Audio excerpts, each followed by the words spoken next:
qui arrive à ceux qu'on considère comme mauvais. En fait, il est très exigeant d'être médiocre. Et souvent, quand on entend le terme médiocre, on entend le fait d'être incompétent ou impotent ou paresseux ou je ne sais quoi. Alors qu'être médiocre, c'est être en phase avec les exigences du pouvoir présenté comme étant raisonnable, pondéré, normal, et comme étant inscrite dans les mœurs ou dans les pratiques les plus usuelles.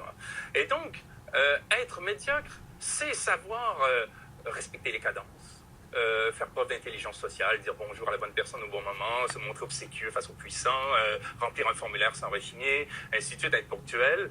Mais c'est surtout pas faire plus.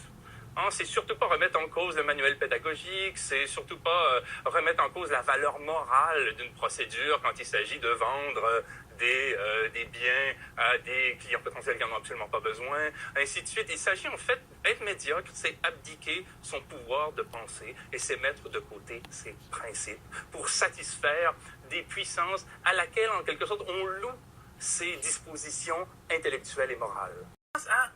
Un monde qui, je reviens sur l'expression, qui nous condamne à la médiocrité, c'est-à-dire à une absence de réflexion sur le sens même de ce qu'on fait. Et en plus, il faudrait être de bonne humeur. En plus, on nous dit qu'il faudrait se sentir responsable, qu'il faudrait par nous-mêmes deviner quelles sont les attentes des employeurs, essayer de s'y conformer sans même que l'employeur ait à prendre ses responsabilités par rapport à son autorité, qu'on fasse comme si on était dans une sorte d'horizontalité joyeuse où tout le monde tire dans la même direction, pour censurer une chose qui est le rapport d'autorité qui existe bel et bien entre un employeur et un employé. Ils sont insignifiantes.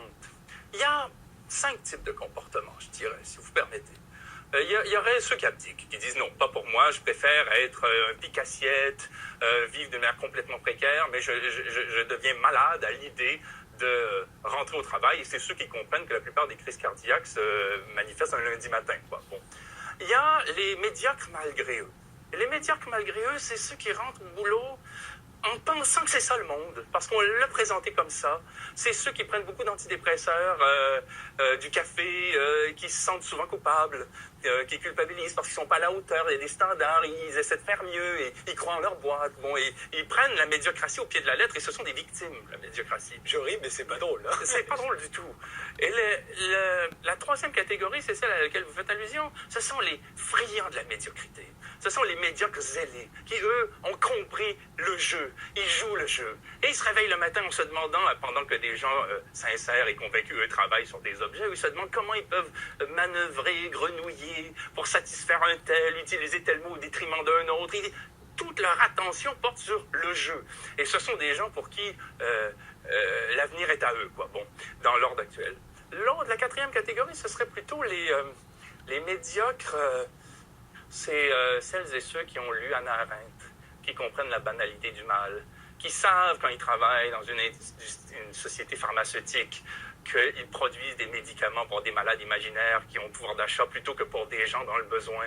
Ils savent que ce qu'ils font est polluant, ils savent que c'est inutile, ils savent que les logiques du marché sont folles, mais il y a une hypothèque à payer, il y a des bouches à nourrir, ainsi de suite. Donc souvent, ce sont ceux qui vont militer dans un syndicat avant de se rendre compte que le syndicat fonctionne à peu près comme la boîte, ou qui vont tenter, sur un mode un peu, contrarié, de trouver une voie, un salut. Bon. Et la cinquième catégorie, ce serait les têtes brûlées qui, eux, s'attaquent en tête au système, mais sur un mode complètement téméraire, qui est à payer le prix ensuite. On voit